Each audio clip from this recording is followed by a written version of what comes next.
So in the initial stage, of course, the sexual desire and all will be an issue. We do go through that. Like the people who were cheating or who were not loyal, I got the answer that you don't get all your needs from one person. In fact, in Thailand, which is a 95% Buddhist population, there you don't get a woman unless you have been a monk for some time at least. You eat only one time and you sustain for the entire day. What do you eat in that one meal? But of course, we have mention of people, some of our monks living for 120 years or 160 years also, one monk particularly. 160, yeah. They go into this meditation for 7 days at a stretch, So they just meditate for 7 days, no moving, nothing, no food, no eating, no, answering the call of nature. So there he showed this miracle called Yamakapatihariya, which means twin miracles. Of course, in our monastery, I get many people undergo such experience. Breakup. Teaching on love, we call it metta, or in Sanskrit, maitri. So there, Buddha gave the practical, advices about how to love. Hello, everyone. Welcome to the RRR show. Raw and Real with Rohit. So here you get all the different tips for your health and happiness. And keep watching it and make yourself more healthier and more happier. So ఈ episode నాకైతే చాలా different ఉండే, మీకు కూడా different ఉంటుందని అనుకుంటున్నాను. ఎందుకంటే ఇప్పటి వరకు మన షోలో వచ్చిన పీపుల్ ఆర్ మన షోలో వచ్చిన గెస్ట్స్ అందరూ కూడా they are all in the society, living with the society. But ఈ ఎపిసోడ్లో మనతో ఉన్నది బుద్ధిస్ట్ మాంక్, బుద్ధపాల గురూజీ గారు. ఇతను ఆల్రెడీ మనం తెలుగులో మాట్లాడుకుందామని ప్లాన్ ఉండే, బట్ గురూజీ ప్రిఫర్డ్ ఇంగ్లీష్. మీకు కూడా ఇదేం ప్రాబ్లం అవ్వదనే అనుకుంటున్నా. దీంట్లో మేము wide varieties of topics discuss చేసినాం. స్పిరిచువాలిటీ, నాలో ఉన్న చాలా బర్నింగ్ క్వశ్చన్స్కి ఆన్సర్స్ దొరికినాయి. ఆల్సో ఒక పర్సన్ తన లైఫ్లో ఫేస్ చేస్తున్న ప్రాబ్లమ్స్కి స్పిరిచువల్గా అండర్స్టాండింగ్ ఎట్లా ఉండాలి, స్పిరిచువల్గా దానికి ఆన్సర్ ఎట్లా ఇవ్వాలి, అండ్ మీకు సొల్యూషన్ ఎట్లా దొరుకుతుంది అనే ఒక క్లియర్ పిక్చర్ వచ్చింది. So without any delay let's jump in to the conversation. And ఈ ఎపిసోడ్ మొత్తం ఇంగ్లీష్లో ఉంటుంది, అది కూడా చాలా బేసిక్ ఇంగ్లీష్ అండ్ అందరికీ అర్థమవుతుందని అనుకుంటున్నాను. ఎందుకంటే గురూజీ ప్రిఫర్డ్ ఇంగ్లీష్. తెలుగు అంత రాదు, కొంచెమే వచ్చంట, but he wanted to express his thoughts and emotions in English. So full length episode కోసం లేజీ మసిల్ యూట్యూబ్ ఛానల్ని చూడండి. షార్ట్ అండ్ ఇంట్రెస్టింగ్ వీడియోస్ కోసం ది ఆర్ఆర్ఆర్ షో యూట్యూబ్ ఛానల్ని చూడటం అండ్ సబ్స్క్రైబ్ చేయడం మిస్ అవ్వద్దు. ఆల్సో మీకు ఏమనిపిస్తుందో వీడియో చూస్తున్నంతసేపు కమెంట్ సెక్షన్లో చెప్పండి. Let's get started.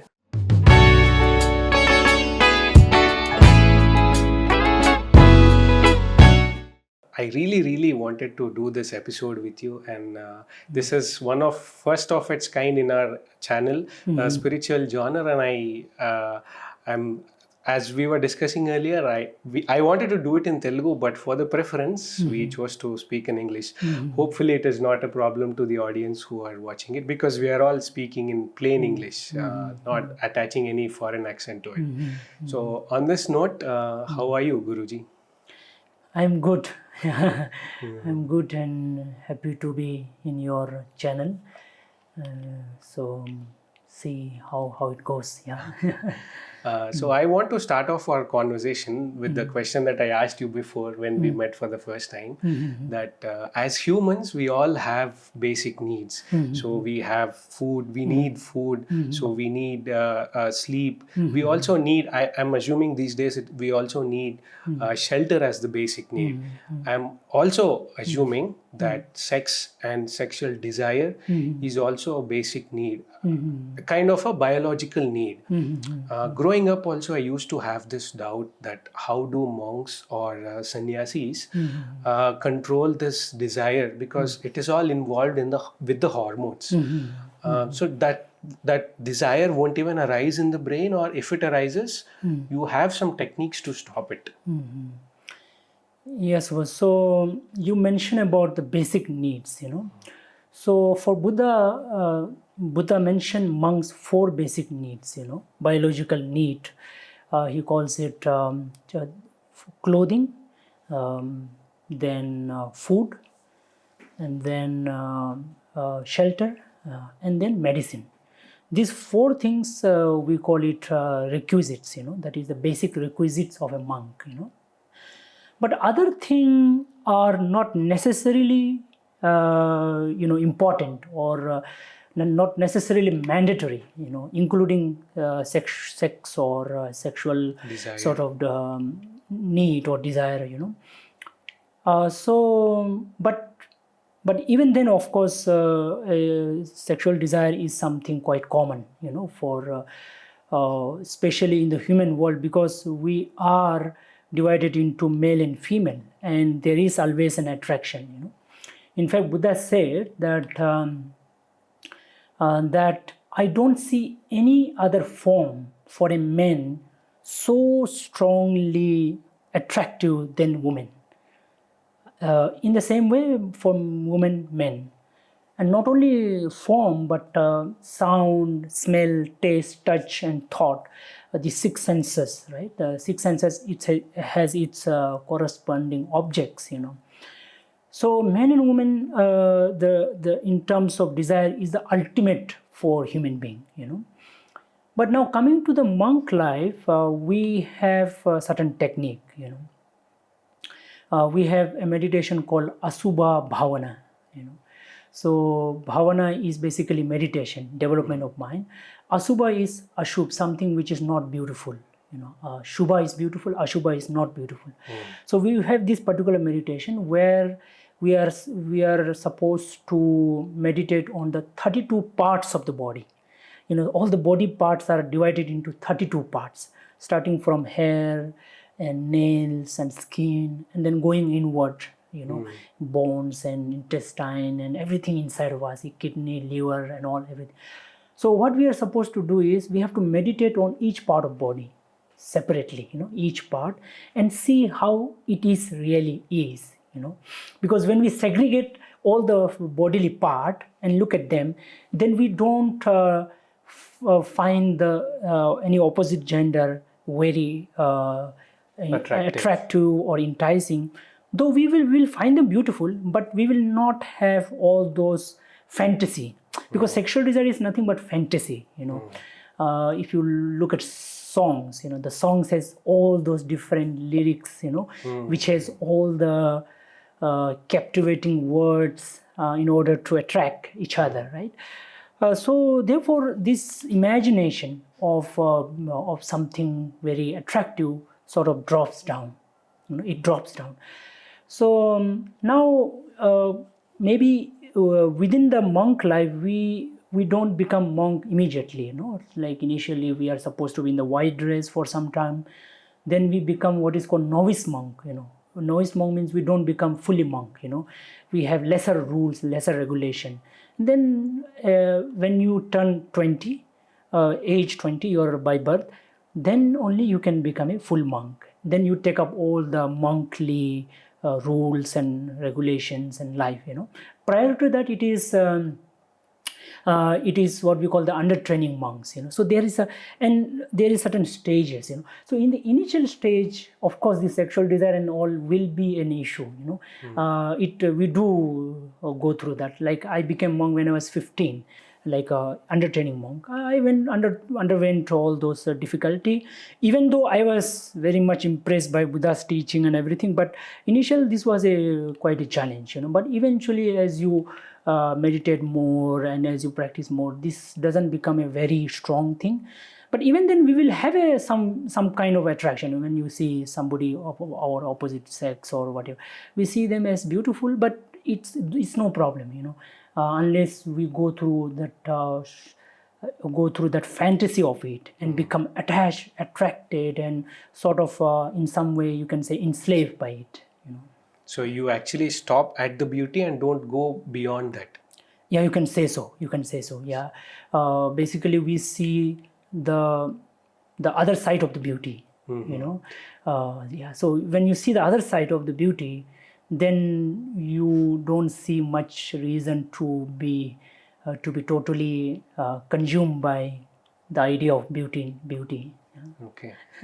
So I want to know a bit more about you, Guruji. You said you took up this monkhood at the age of 15. Yeah. And when all of the people surrounding you are choosing that path, which is chosen by society, Yes, that's and true. you are deviating from that, choosing your own path, didn't you want to run away from all those things, and why did you choose this path?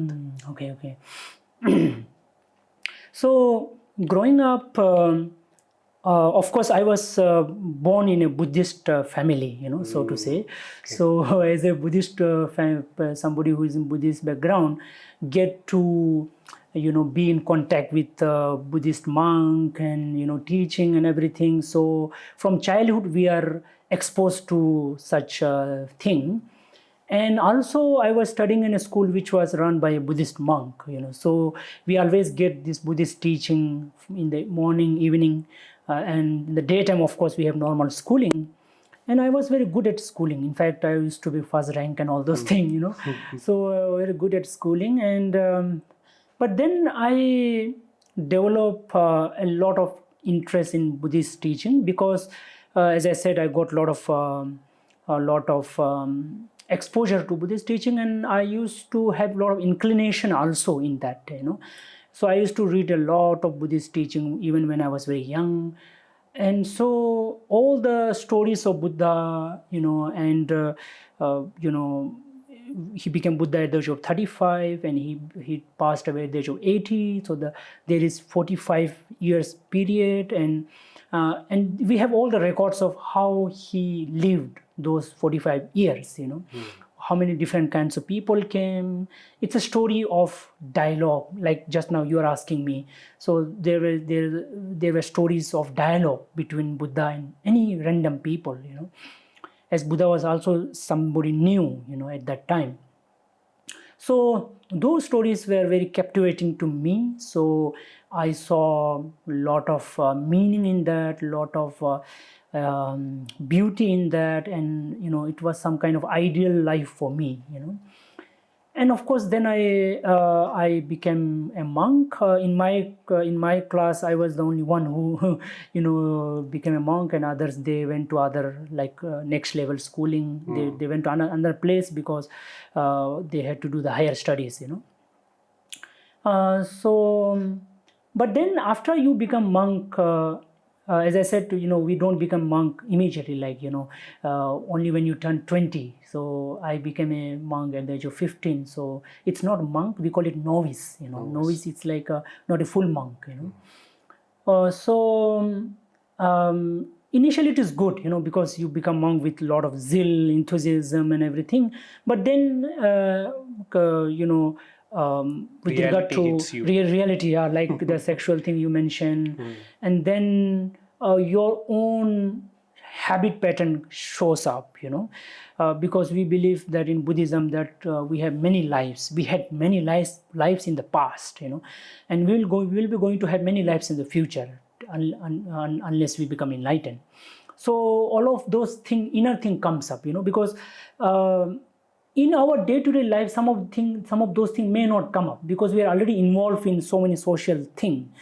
But when you become monk, you are in some way gradually going against the normal social thing which you mentioned, the social norms. We are sort of trying to go against the current of the world. Correct, yeah. So there we face some challenges because our habitual pattern of many lives, as a human being, as a being, shows up, and it differs from people to people.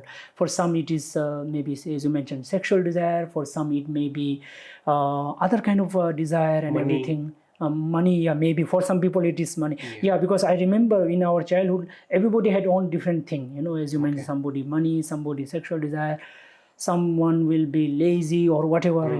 So it was difficult. And for me, with regard to your questions of running away,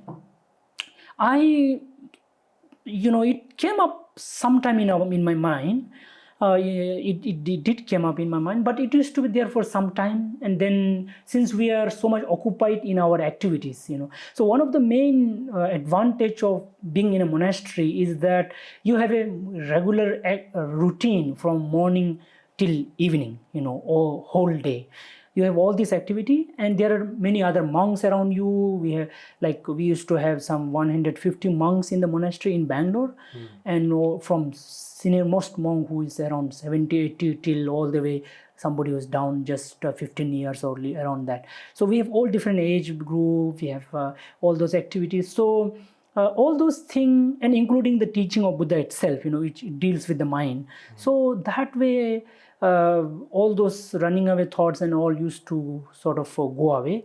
But even though many of our monks, they go back, they just stay for maybe maximum 5 years. Within 5 years, either they go back or they stay back. So the ratio is like maybe 10% or 5% stay back, and most of them go back. Those who wanted to come and those who actually retain there is just maybe 5-10%, hardly 5-10%, but others they go back. But it is still in Buddhist tradition, it is still considered as something good, because at least for that many years you had learned a lot of things, a lot of disciplining, a lot of culturing, and you go back, you are a better person when you out in the world. In fact, in Thailand, which is a 95% Buddhist population, there you don't get a woman unless you have been a monk for some time, at least maybe maybe at least 3 months or 6 months. So it's a culture there to become monk for a short period, because the monk women, they think if they were never been to a monastery and never been a monk, he is not well equipped to lead a good life. So your parents, how was the resistance from your parents? Was there any resistance? Don't go there. Generally Indian society say they are more concerned about the society than their children. Indian parents. I know. Didn't your parents say anything about your path that you chose? Okay, so my parents, as I said, they were Buddhist, so they are kind of okay with it. And we were 5 children, one girl and 4 boys. So naturally they have, few more children, so they don't have much difficulty. But in our Indians, like our mainland Indian society, they have only 2 children. Just for some people only 1, for some people it is 2.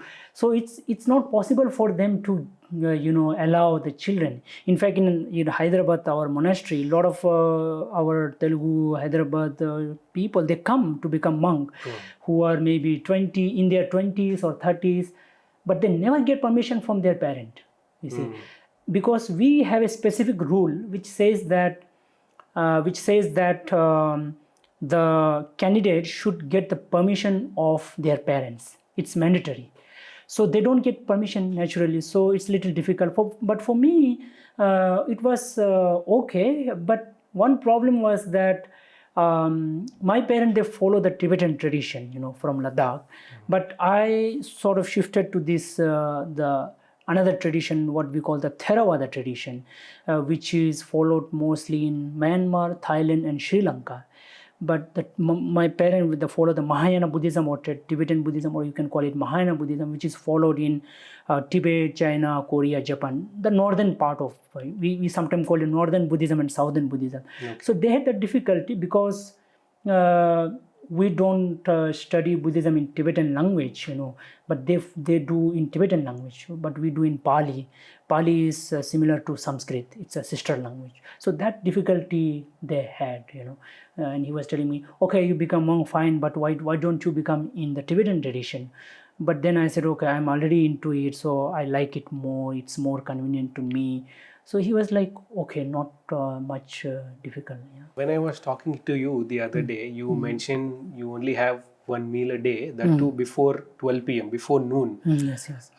People like us in this generation, we eat 4 to 5 times a day. In the morning we eat, afternoon, evening, whole day we keep eating. And if we are awake in the midnight also, we have late night snacking. That option also we have. Yes.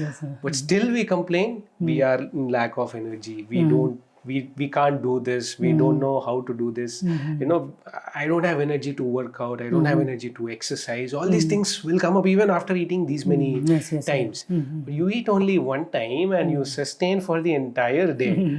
What do you eat in that one meal? And what do you suggest for people like us to eat to have a active and energetic life, or a day, active and energetic day? Okay, so we eat in the morning hour, which is roughly 6 to 12, which is sunrise to noon. That is the time we eat. And our main meal is one, you can say, but then in that period we can eat multiple time also. But in our monastery we have just one meal at around 11, and then in the early morning around 6:30 some light breakfast we have. Then of course in the afternoon or evening we can have juice, like some lemon juice or grape juice, some light what we call the liquid juice, and some tea, coffee we can have without milk, of course. So these are things that Buddha allowed. And in case say somebody has really some hunger late in the evening or whatever, they can also take what we call the chatu madhu. Chatu madhu means the four thing, which is honey, jaggery, ghee, and I think one more, I don't remember. These four things combined, we make it like a chocolate, and there is a procedure. Then you can consume that, to get some energy, or if you have too bad, hunger. Yeah. So I think the time is more important, and I personally feel listening to all the different people today's, like some podcast and other thing, that in the morning hour when the sun is rising, our metabolism is much more in a position to take food and digest well, something like that, I feel. And but as the sun sort of gradually started setting, the metabolism may not be that good, So therefore I feel that even though we eat one, at the right time, so the timing I feel is more important, for everything. I think it also is same with the sleeping, like the night kind of a sleep, the nighttime sleep. So I feel that overall energy is not just about the one-time food, but say having a right schedule, so the schedule is something very important for us as a monk, that we get up early morning. And as you know, in Indian culture, the early morning we call Brahma Muhurta, so that is the time when our monks 4 o'clock for around 4:30, so we wake up in the early morning and we do meditation, puja, everything, in the morning hour. I think that makes a big sense, because recently I heard one doctor saying, she was telling that in that early morning, the heart rate or something related to body, she said, but I can't explain it much. But she said that is the time, if you sleep, it's not a very good time. I think the body temperature is different, something like that, she says, So looking at all those things, I feel the timing is a very important factor for doing anything, whether it is sleep, whether it is food, or maybe any other activity, So I think that is one of the key factor. And with regard to food, we eat, pretty much the same Indian food, like rice, roti, dal, and curry, and some, curd, fruits. All these you have it in the morning? No, like in the around 11 afternoon. Yeah. Okay. Morning, it's very like sometimes we have maybe, mostly since our monks, most of them are from northeastern place, so they like to eat more rice item. So we eat like chitrana, it's you may be aware of that, some upma, those kind of early morning thing. And in the afternoon we'll have a full meal, like rice, dal, curry, and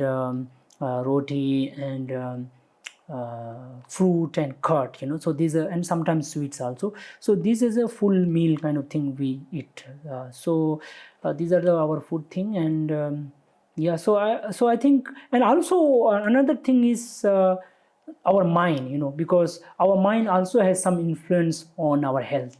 So if we have a peaceful mind, not very much stressful, then I think that also keeps our health much more better. I feel. We are stressed. We will open a chips packet. Yeah. we are out. Yeah, we are out of work. We open fridge and see what is there inside the fridge. Yeah, exactly. So you get some sort of what do you call, some sort of a quick pleasure from that. Yeah. So I was watching one video, and I have seen that there is a Tibetan monk who is dead, and that body is found. And after examination, they got to know that he is not dead, and he's more than 200 years old, who is in a deep meditative state. He is in some lotus position or so, right hand of one sort of position, in left hand in one sort of a position. So we don't hear things like this very often. When we hear, it becomes very viral news. So do you hear things like this, like monks meditating for 100 or 150 years, things like that, in your friend circle? I don't know what you call your fellow monks, but do you hear things like these in your circle, deeply meditating for this long? These are something that I also see in some videos and all, but personally I don't know any monk. And also in our Buddha's time, until now, in our scriptural record, I did not hear people meditating and staying for that long. But of course, we have mention of people, some of our monks living for 120 years or 160 years also, one monk, particularly 160, yeah. Okay. But they were rare monk, it's not a very common thing. A few of them, it's not like they just went into meditation and then stayed for that long, but their age, by naturally they live that long, that much we hear, but not being in meditation for such a long time. But in our scripture, there's mention of some of the enlightened monk, enlightened saintly monk. They go into this meditation for 7 days at a stretch. So they just meditate for 7 days, no moving, nothing, no food, no eating, no answering the call of nature, nothing of that. Just meditation.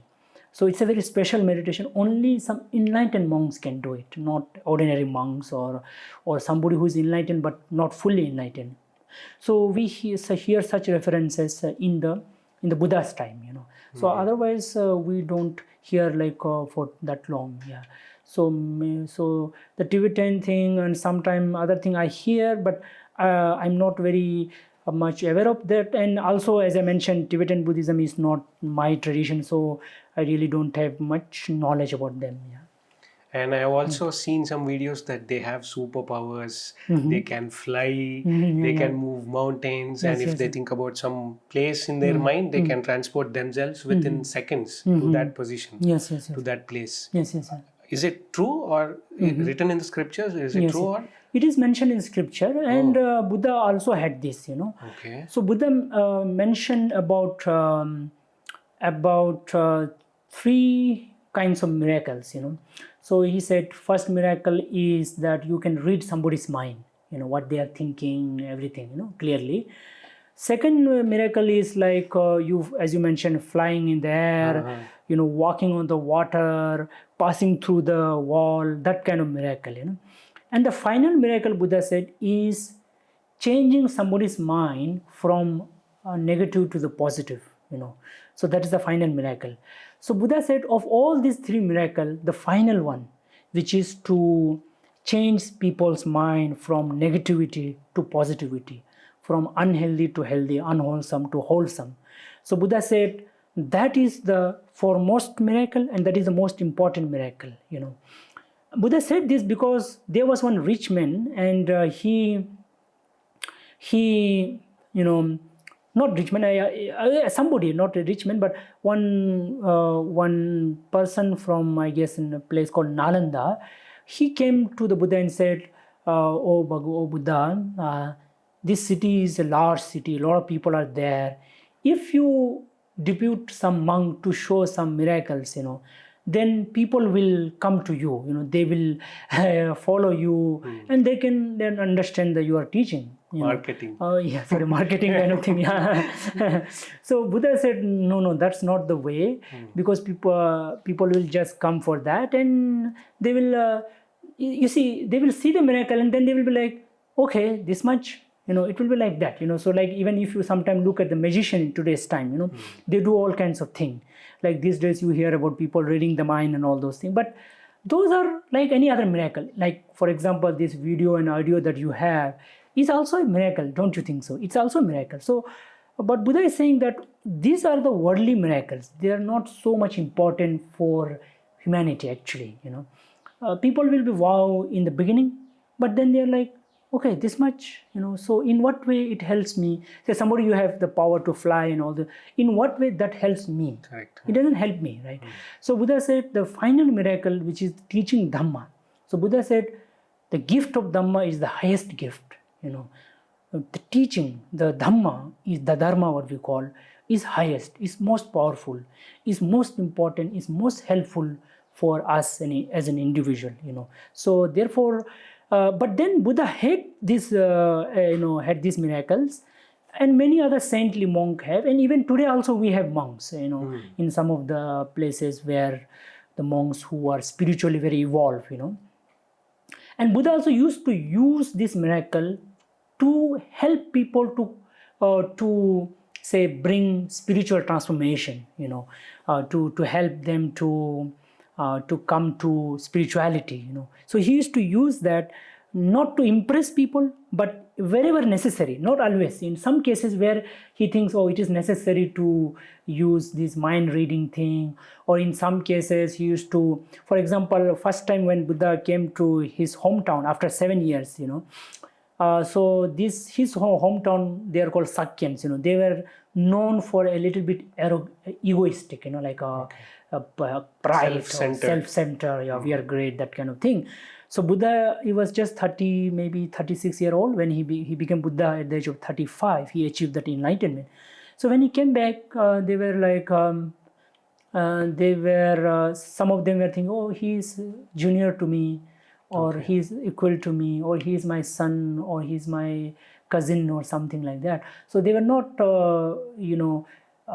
were not so respectful to him, because they know him, he's a family member. Like it happens with everybody, like maybe somebody is a very big celebrity, but in the home he's just another person, So they had that attitude, but since now he's enlightened, he came here to to help them grow spiritually. So there he showed this miracle called Yamakapatihariya, which means twin miracles.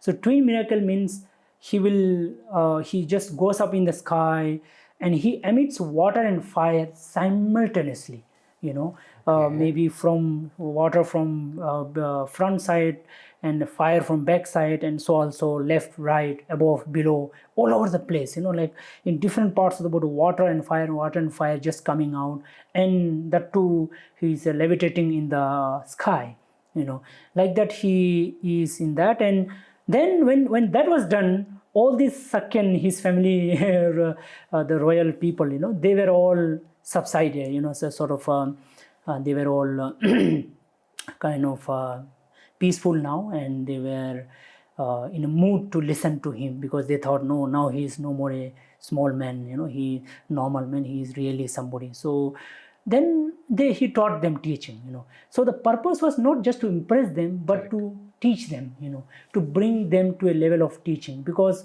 many a time people don't listen, unless there are certain other thing around it, So, when you're saying these things, that levitating off the ground and emitting fire and water, this is all, if I imagine, this is all graphical representation I'm imagining, but if it had happened really, what could have been the training procedure? Would there be any training procedure for that, or like, how does it happen? I don't know. I'm unable to figure it out at all. I see. Yeah. So for monks, primarily, they will be focusing on their own mind training, through meditation and through shilas. Shilas means following a good life, like following a life of restraint, discipline, that kind of thing. Basically, action, your verbal action or your physical action.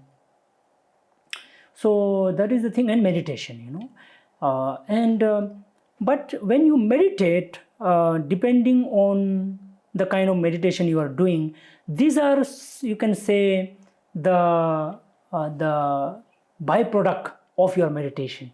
They're not a very important element, in your meditation. But initially, the meditation is more about just calming down the mind, just bringing the mind on one object, and having the deep settlement, so that you can go deeper into your mind. So once that is done, you do get, even before you are enlightened, you get some of these things.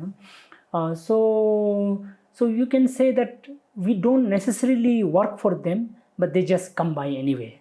It's like, say, you're doing something good, and you get fame and other things. So you're not necessarily wanting fame and other things, but they just come by. So you can say that they're just part of they just come as we do our own practice of meditation. By the way, you're saying what we know is very little and what is out there is humongous. Yeah, of course. I was attending one, slightly deviating from what we have spoken till now.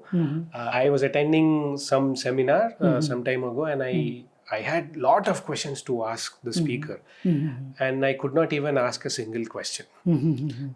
When I looked back and I understood why I did not ask, it was mainly because what other people would think about me, and if I ask however, with some bravery, if I ask the question out, what if it turned out to be simple, and they think, oh, this guy doesn't even know this simple question also. So my question is, how do we actually overcome this thought that what other people think is up to them, and we focus on what we wanted to ask or what we wanted to do? Because end of the day, I did not get the answer to my question, what I had. I am at loss. So how do we overcome this? This thing, okay. So I feel that when it comes to speaking something, let me take it as speaking something, So what Buddha said about it, So when it comes to speaking something, so Buddha said that we need to see the time, the situation, the people, and whether it is beneficial or not, whether it is helpful or not, and whether it is the right time or not. All those things we have to see. That's what Buddha said, when it comes to us saying something, But in your case, of course, it is a program. Many people are there. So there also, of course, you can think, whether I should ask it or not. We have to think, because maybe what you are asking is something that might provoke some kind of situation there. People might get offended, or that culture might not take it very conveniently, or very positively. So we have to see that, basically looking at the cultural aspect of that question, Then further we have to see that is this question is something that I should ask here or not? It's good to think like that. It's not like just sometimes we feel like, oh, you have to be courage, you have to ask anything, anytime. Such kind of idea people also have. So I feel that what Buddha said is that you also should see some of the practical aspect of the questioning. So if you think that these are all okay, then next thing is how you are feeling about it. Whether you are. That was my question. Yeah, exactly. Yeah, how you are feeling about it. So then there it's a challenge, of course, with yourself, and if you're too uncomfortable, you need to rethink on it. It's not like you don't ask it, but you just rethink about it. First ask this question to yourself and think more about it, and then finally if you you feel a little uncomfortable, you feel a little bit that what people will think and everything, but then you know that it is not that difficult, it is not that big issue, then of course one can go ahead asking that question. But then of course we do feel nervous. Why not? We do feel a little anxious, nervous. That I think that is always going to be there, I feel, because we have this idea of me. If you look at this Buddhist idea of a bondage, so we have something called samyojana, 10 bondages, so there are these 10 things that binds us in life, so when you become enlightened, you break some of those bondages, like the 4 stages of enlightenment are there. If you achieve the first one, then you cut off the first 3. Then likewise, if you achieve the third one, you cut off the first 5, and if you achieve the 4th stage of enlightenment, which is final enlightenment, you cut off all the 10 fetters. So in that 10 fetter, the first one is called sakkaya ditthi, which means self illusion. So we have this idea of me as somebody, like you that have is the first stage. Yes, that is the first fetter. So you are Rohit, I am Buddha Pala. So we have that, but then it is an illusion, basically. Why it is illusion? Because the one which you are trying to protect as me is all the time changing. We are primarily composed of 5 things, which is first prime body. The body is changing. Then we are feelings are changing. Then we have perception are changing. Then we have thoughts, which is again changing. Then we have a deeper habitual pattern, which is also going to change. So we have these 5 things. Apart from that, we are nothing. We are just this 5 things, which is again changing based on the situation around us, based on the kind of people we meet, the culture, the society, and so many other factors. But they are all subject to change. So what is there which we can call me? Today what I'm speaking now is also influenced by so many things. It's by Buddha, by different individuals in my life. So there is nothing as somebody me.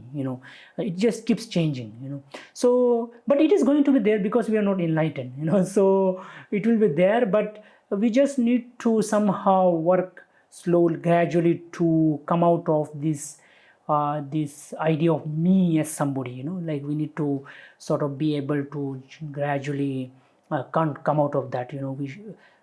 We really have to see what exactly is that me. What is there in me that is something totally unique or something that I need to protect. There's nothing there to protect. I was thinking you would say something, but you said nothing. Buddha also said, right? Me is sunya. There is nothing called as me.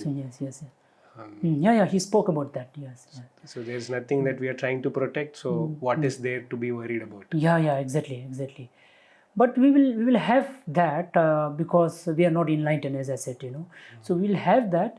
But we need to work on to sort of get over it so that we will be more free.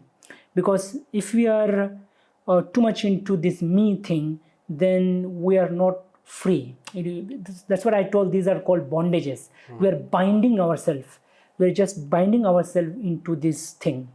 So it's a journey toward that, sunyata or toward that freedom, because when enlightenment is nothing but freedom.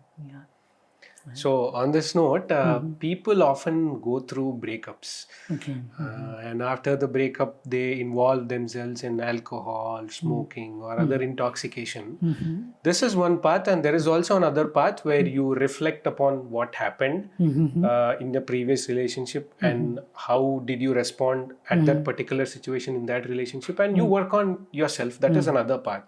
But majority of them choose this path. And how do one focus on this path where working on themselves than deviating towards the other path, the intoxication path.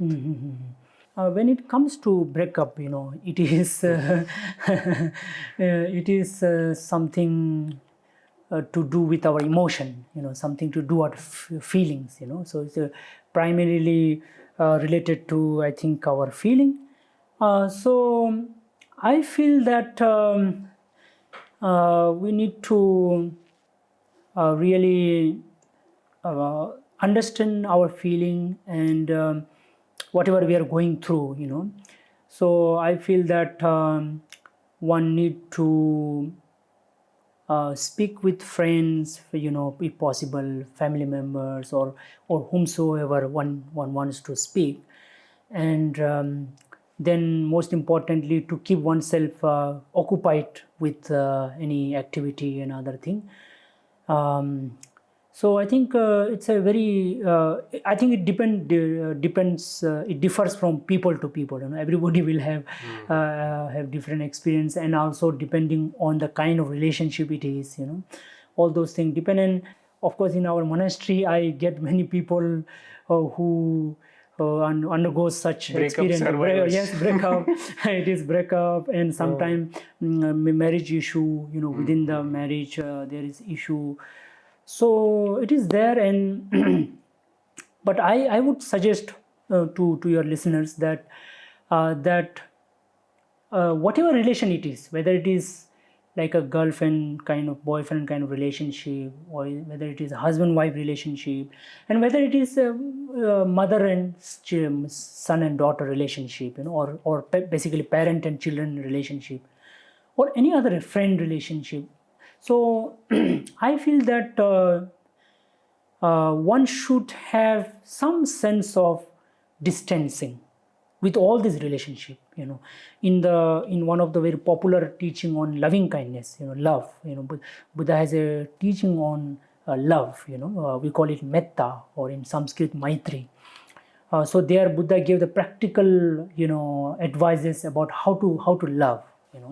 So there are some 15 practical aspects, and then there are the next is more of a mind and meditation. Among the 15, there is something called kulesu ananugiddo. Where kula means your family members. So we should not be too attached to family members. Loving is good, but there is a difference between attachment and love. So one has to love but not be attached. So the difference is that in love you seek others' happiness, the other person's happiness, and you do whatever is possible to other person. You are empathetic, and you are also equanimous. There are 4 aspects of it. One, you are wishing other person happiness, and secondly, you are empathetic. You are being considerate of other person's problem. And the third one is you are being altruistic. Altruistic means that you rejoice in other person's happiness. You're really happy about other person's happiness. You rejoice in that, which is opposite of jealousy.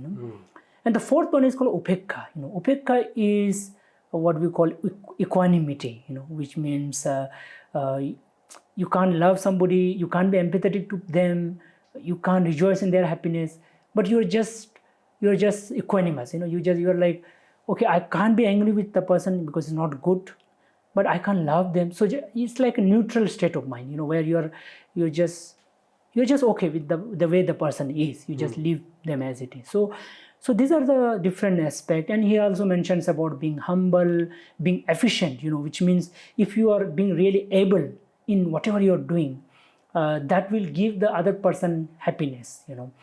In any place, like in a job or in a family member, you being a part of family members, being part of community, being part of organization. If you're really efficient about your own activity, your own action, your own work, so because of that, others are not getting trouble because of you, and others are getting benefit because of you. You see, so things like that, being straightforward, being upright, although being contented, which means you appreciating the things that you have. So like that, Buddha mentioned many things. So what I would suggest people is to maintain that, so to have real love, not to have attachment. So when you attachment, then you become obsessive, possessive. Today we speak about, oh, somebody is too possessive. Even our Indian parent, we have that issue. They're so possessive. In the same girlfriend, boyfriend, they become more possessive. So I think if you maintain a certain distance, which means you meet them, but it's not like morning till evening you want update about what the other person is doing. Especially happens with girlfriend and boyfriend. So it's almost like it's almost like obsession. It's almost like addiction also. And you mentioned about people succumbing to alcohol and all. Why they are? Because they were leading the relationship like in alcoholism toward alcoholism. So finally they have to go to actual alcohol. You see. So therefore it is very important, that you have some time with the other person, but don't be too. The other person doesn't need to be so dependent on you, and you also should no need to be so dependent on other person. There should be that distance. It's just like, it's not like a huge distance. That is again another extreme. There is too narrow and almost no distance. There's almost no distance is extreme, and too much distance is also another extreme. So Buddha's teaching, in the first time when he taught, the Buddha, he started with this thing called avoid all kinds of extremes. Go to the middle path. This was his first word after he became a Buddha. To that don't go to any extremes. Go to the middle path. So that's something Buddha said, and I feel it is of course for people who are already into any kinds of relationship. For them, this is the advice. But those who are already into it, I think they should know that they should just see their feeling first, how they are feeling, and they should take the support of somebody, like whether it is therapy or whether it is some specialist, going to some temple guru, or maybe some friend or a parent, whatever the person with, where you feel approachable, you feel unjudged, unjudged, and where you go there and just understand that you need help. If you really feel that way, if you are not feeling, you are feeling lost, you are feeling nothing. And a lot of time in my own experience, a lot of people, when they come to us and they speak to us, because we don't know them, they don't know us, so there is no judgment and anything, so they just speak out everything, they tell their own everything. So then that we listen to them, and then we give some advice, and then they really feel quite good. So I think only advice for them would be to just take some help from anybody.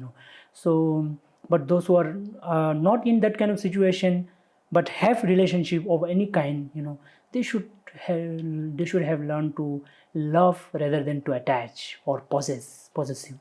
So you said love and not detachment, right? Buddha said this. Yes. But there are also other teachings which say you love, and what is that you're going to do if you're detached? You have to be so much attached and so much involved so that whatever you're doing is you're doing good for that other person. And if you're, I don't know, I didn't understand that teaching, because both of the wordings itself are to the opposite direction. Buddha said detachment, and there are other teachings which say there has to be so much involvement. What do you think?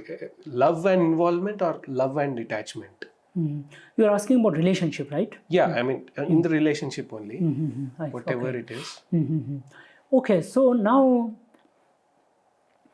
this word detachment, is recently somebody suggested me, one of our senior somebody, and he said, oh, we should not use the word detachment, we should use the word non-attachment. Okay. So there is a difference, right? Detachment sounds like you don't want to be connected, as I mentioned in the earlier, that there should not be too much a gap, there should not be too much over distancing, so which you can call detachment, but non-attachment is you're there but you're not too possessed or too too close or too much sort of touch. You see, anything which comes too close, what happens? Frictions happens. Two hands coming together make noise and everything. So some kind of space gap. So I would say non-attachment is love. Detachment is, detachment means you are already not loving the person, because you are somehow you started hating that person. Because let's say you're too much obsessed with somebody, and that other person feels what they feel, or they feel suffocated.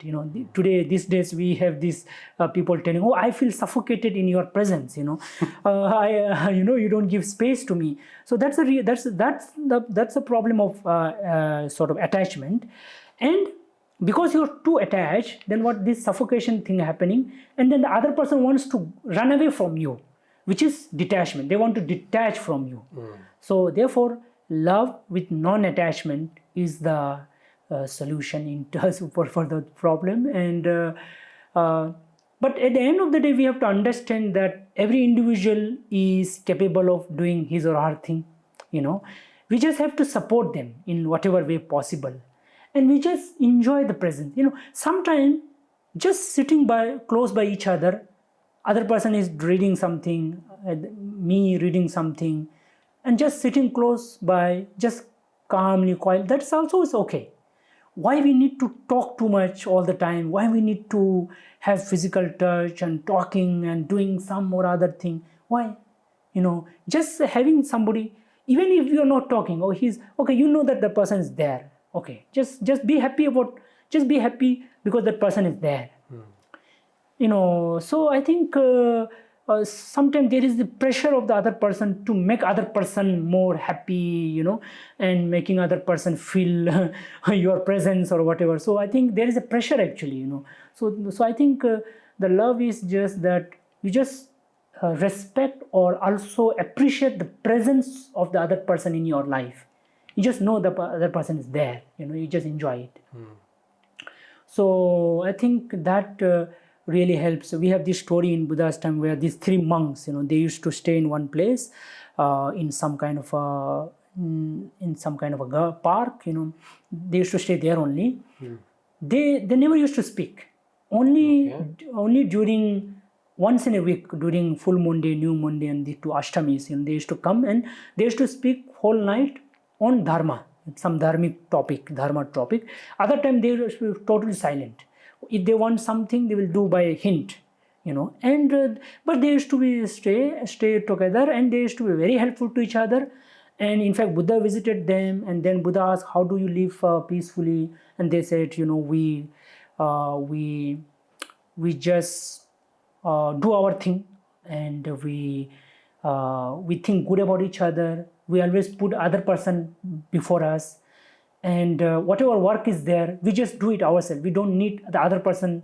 We don't wait for the other person to do it. Not dependent. Not dependent in some way. So I think that should be. I think that is love. And love is more. Ultimately, it is more about mind. And if you are really in the mind, then you don't need to do so much physically, verbally, saying, by speech or by action. Whenever the occasion comes, we can do something, and the other person will do their thing, we do our thing, we just help whenever we have. So yeah, that should be. So I have seen so many people, Guruji, who are not loyal to their partner and who are cheating on their partner. So for me personally, it is either you stay in that relationship or you come out of that relationship. There are no dual channels. Yes. But when I asked the people who were cheating or who were not loyal, I got the answer that you don't get all your needs from one person. Okay. Let's say I'm married to one person. That person is there for securing my future or securing my children's future. There is one more person which I would want to reach out to for my emotional needs. One more person is there for my physical needs. So that's what the answer I got from many of the. I'm curious to know why do they do these kind of things. So this is what answer I got. But is it fine to have multiple partners like this for all your needs, or is it, or you have to stick to one partner and explore whatever is that partner capable of? Okay. So this idea of having multiple partner, I think it is more about cultural and social uh, aspect, like a cultural and social domain, which means what culture you are in, what society you are in, how the society and culture looks at it, because the very definition of marriage differs from place to place. In some places there is, monogamy, all those kind of polygamy, all those things. So they can have multiple wives. In some time the wife have multiple husband, in some culture, and it is accepted also. You have matriarchy in some place, patriarchy in some places. So these are social thing. So as a monk and as a Buddha, like some from Buddha would not really speak so much on that, because in Buddha's time there were many kings who were Buddha's follower, and they had multiple queens, and not one queen. In fact, Buddha's own father had two queens, like Mahamaya and Yasho and Pajapati. So I think these are social things, how society looks at it, but it should not be done in secret. Yes, that is the main thing.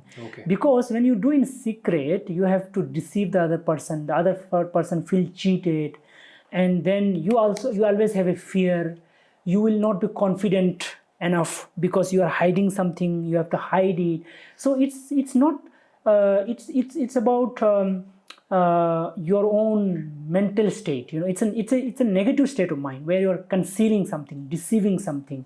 You're showing something, but you're somebody else. So this is a big problem, and it is not something that Buddha decides or somebody decides. It's a state of mind. It's a state of mind because the mind has a law. Again, if you look at Buddhist psychology, we call it chitta. Which is meant the chitta niyama, the law of mind. The law of mind is something that works on its own. Nobody can change it. It is impossible for people to change that. It works in its own way. And in the mind there are wholesome and unwholesome state of mind. So it's an unwholesome state of mind which will have undesirable result. So therefore I feel that if you really want multiple partner, all the people involved in the partner should know. Your wife should know that you have another relationship, or if that lady has another lady or husband, whatever, has another husband or wife, they should also know. If it is a socially accepted thing, then it's okay. But because society accepts it, so who are we to tell? So it's a socially accepted thing. But if it is a hidden thing, it is not at all right. And another thing is to look at it is that, as Buddha said in one place, that our craving, that unwholesome craving, you can call it unwholesome desire, because desire can be both wholesome and unwholesome. You can have good desire, like, oh, I want to do something good, to society or whatever. But if you have a really wrong desire, then that wrong desire, will lead you more into it. And Buddha said that even if you get a rain of gold, you will not be satisfied. That's what Buddha said. You will never be satisfied even if you get a rain of gold. So however you get one partner another, one partner another, one partner after another partner, you will never be satisfied.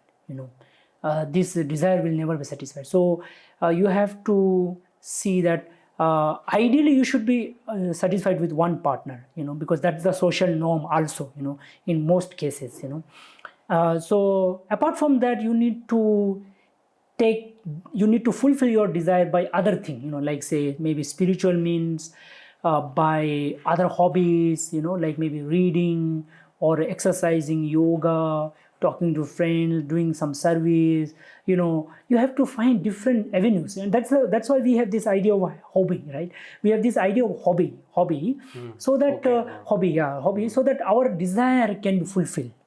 You see, but if we are just trying to find through this kind of just the sexual means, it's because the relation you are talking about, Correct. having multiple, is nothing but sexual means, So sexual desire, especially in the case of a householder, it is one aspect of our life. We can't make it the whole aspect of our life, and we cannot get the entire happiness from just the sexual desire. We need to see other desires as well, like which can fulfill us as an individual. So we don't need to depend just on that. Like in any other case, like you see in business, we talk about diversifying our business, so that we are not just dependent on one. In the same way, let us not depend on one desire for our fulfilling, for our contentment. Let us have multiple way and wholesome way. Even in sexual desire also, having one partner is a ideal, wholesome. You can call it wholesome. Then there are so many things out there in the world, especially in today's time. We have so many other options, where we can do things that can give us contentment. So we don't need to run after, we will not even have time, and we will not even have this inclination to look for all different kinds of sexual partner.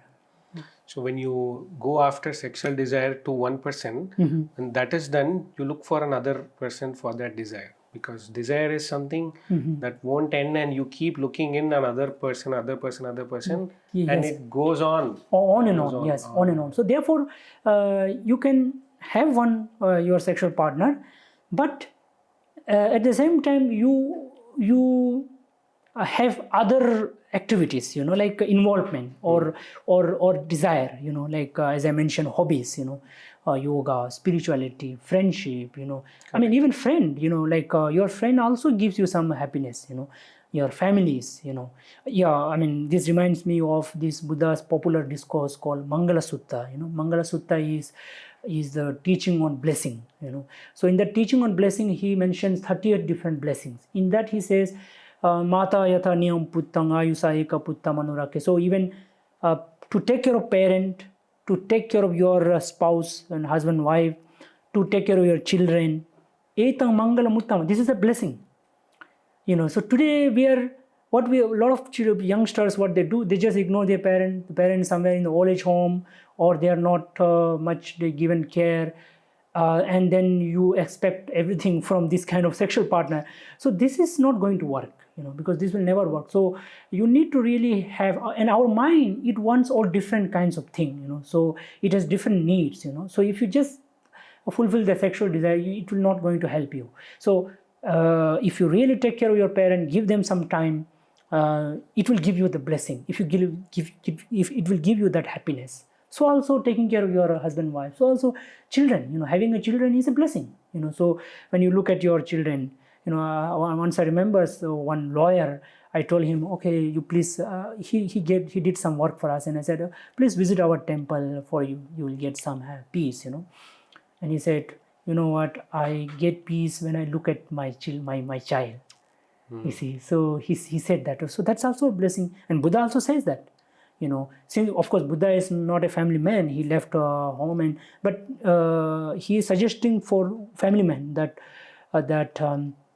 this is also a blessing. So I feel if one should look at all those different aspects, let's say you have so many different sexual partners, you might get some pleasure, of course, but that will not fulfill you as an individual. Exactly. That will not give you the real contentment.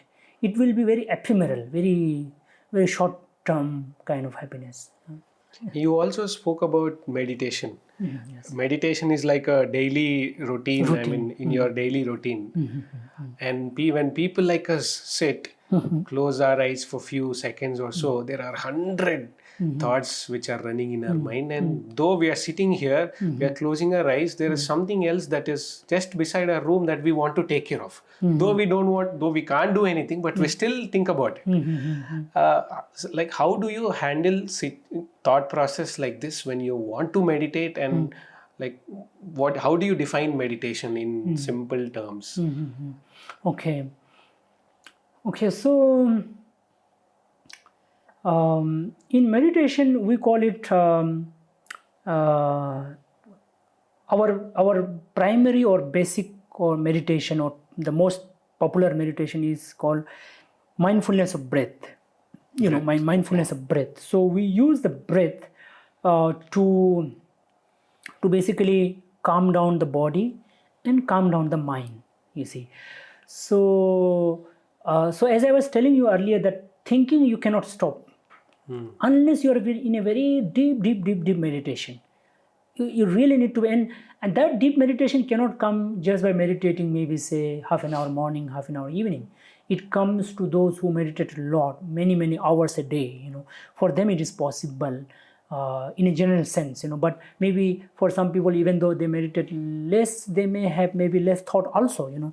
But the problem is not about having less or more thought, but it is about how do you just calm down the thought, and that can be done with this breath meditation. So in breath meditation we use the breath to just feel the body, so that our mind is with the breath, and then our mind as a result won't have much thought, and even if we have a thought, we can actually see it. So we also have something called Chittanupassana. Chittanupassana means as part of meditation. Like you can you are asking about meditation, so you can broadly categorize meditation into 4 categories. That is body, being mindful of body, mindful of thought, mindful of feelings, and mindful of your deeper habitual pattern, as I was speaking to you. So body, it's like you just sit in a, that's why you see, we sit in meditate in a straight posture, because when you are in straight posture you can feel the body much. You are in control of the body, you can actually feel the body. But if you are bent, you are not in, you will be moving down, up, and then you will feel sleepy and all. So therefore physically we keep straight so that we can feel the body, and we can feel the feelings in the body and feelings in the mind, likes and dislikes or whatever, and the thoughts of past, future. You mentioned, we think about when in present we think about the future or the past. So we are aware of that, and then some deeper habitual pattern, like say anger or hatred or certain desires that we have, and certain ideas deeper. In other words, you can say our desires, like deeper desires, whether it can be positive also, like very loving somebody, being compassionate, or you are very confident about certain thing, passionate about certain thing. So all these different things are there. So in meditation it's not just like sitting, you are actually working with some of the different aspect of our human mind, human being, because human being is a very complex entity. Just like our body is very complex, we know.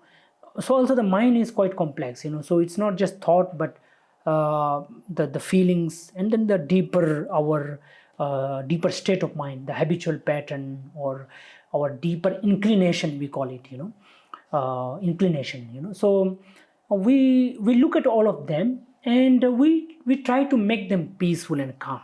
Let's say anger, you have anger, you have some anger towards somebody. So what Buddha suggested is, when let's say your mother, you are angry with your mother. So Buddha said, you just think something good about that person, the contribution that person has made to you in the past, or any good qualities that you have seen in that person. So that way you can manage anger, that you can dissolve anger, and you will have love and compassion toward that person. So even though you are in meditation, you are working with the mind. So see, meditation basically means developing the mind. But when you say mind, it is not just consciousness, right? It is also about the thoughts, it's also about the feeling, it's also about, as I mentioned, the deeper inclination. So our mind is quite complex. So meditation may not always be, at least in the beginning, it is not like you meditate and you just feel relaxed. It is not necessary. In fact, in Buddhist meditation we don't have any music, no music at all, because if you are listening to music, you are with the music, you are not with your mind, you're just enjoying the music. So we don't have music, not at all. It is not allowed also. In meditation, you really be with yourself, whatever it is. You have all the good and bad, dark So and even we get those thoughts, we just think about it, is it? no, not just think about it, but make an effort to sort of make good. To make to actually deal with them, to calm them down. Just like I gave the example of anger. You're watching anger, but if you just watch anger, it will become worse maybe. You have to figure out how can I dissolve the anger. Okay. So Buddha spoke about 4 things: Samvara, Pahana, Bhavana, Anurakkana. Samvara means to not allow negativity to come in your mind. But then next he said Pahana. If the negativity has entered already in your mind, make an effort to take it out. Then Bhavana, to develop something good, which means let's say think good about somebody, think good about anything you want to think about, Then finally Anurakkana, to protect something good which you have developed in your mind. You see, so this 4 thing.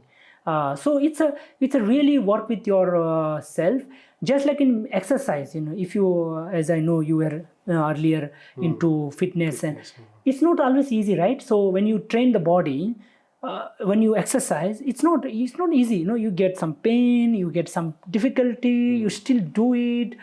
You see some problem, and then you don't do it, and you change your exercise pattern, and you adapt something else. So that way you work with the body. So meditation is also literally, it is an exercise, it's a training of the mind. So like any other training, it need not necessarily be very pleasant in the beginning. It will be quite tough. So meditation can be quite tough, but we still work with it. So it's a very conscious and very intentional training of the mind. It's not like some people say, okay, just be there, nothing. So you can go crazy if you just be there, And some people say, just think, what thoughts are coming, you just watch it. Just watching is not enough. It's just going to come and go. So you are wasting your time. So Buddha is saying you need to do this thing, because Buddha mentioned there are wholesome, unwholesome state in the mind. So you need to recognize which are unwholesome, which are wholesome, which are beneficial, which are not beneficial. And those which are not beneficial, you need to take them out as soon as possible in a patient way, in a skillful way. So one of the most important things is skillful. You need to really skillfully take out those negative state of mind. So that's meditation. It's a formal meditation, you can call like sitting meditation. But then Buddha said in the teaching on meditation, a sutta called Satipatthana Sutta, that is foundation of mindfulness, the mindfulness meditation. He said that you can be mindful all the time. Whatever you're doing, eating or walking, drinking, talking, moving, whatever you're doing, you are being mindful, which means you are trying to be absorbed in what you are doing and also being aware of your own mind, because our mind is always there. Whether you're eating, it is always there. Whether you're eating, talking, going, driving, sitting, whatever we are doing, our mind is always there. So we have to be mindful all the time. So it's almost like you are meditating all the time in some way, you can call it. Yeah. Okay. So on an ending note, Guruji, what would you like to say to our viewers? Okay. So I would say that be healthy, physically, mentally, emotionally, spiritually, and that is the most important. And also to work toward happiness. Your goal should be happiness. Buddha said two things. He said, I teach only 2 things. He said, dukkhancheva panyapeni dukkhasacha nirodho.